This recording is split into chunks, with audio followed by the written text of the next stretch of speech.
Protest works. Let's have a conversation. So, it's 1913, and the women's suffrage movement is losing momentum.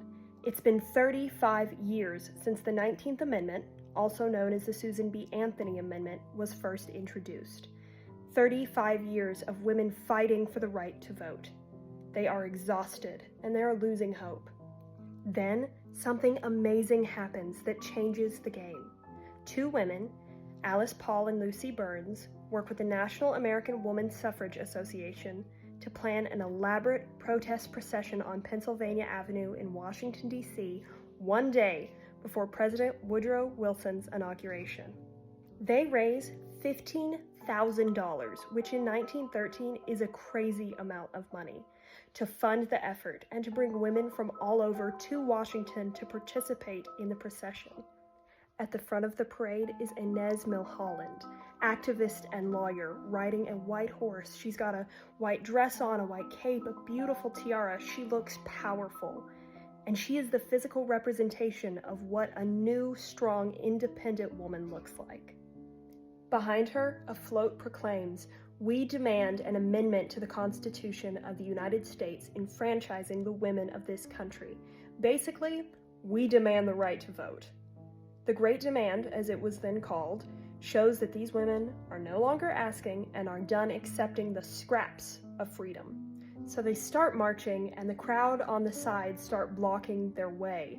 They're jeering at them, they're making unsavory remarks, and some of the women are physically assaulted. The police either couldn't help or some didn't want to, and made that very clear. Reportedly, the only group that helped protect these women were the Boy Scouts of America. Some protesters left, 200 people were injured, but most continued on. The women made it to their destination an hour later than expected, but they made it. We must also acknowledge the role that African American women played in this march. There were many African American women who wanted to participate but were discouraged, and were eventually told that those who still wanted to march would have to march in the back of the procession.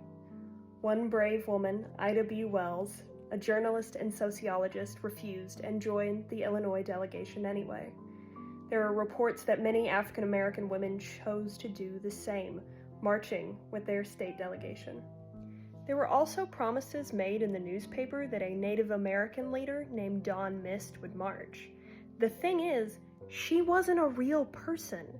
She was a figure made up as part of a publicity stunt by the Great Northern Railroad, who hired 3 different Native American women to play her, which seems absurd. However, there was at least one Native American woman who marched that we know of, a lawyer named Marie Louise Bottineau Baldwin. Was this protest perfect? Obviously not, and honest history requires that we acknowledge that. However, it still worked.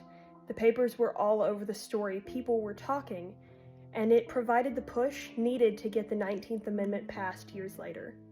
This is why we must protect our right to protest. But what do you think? Join the conversation.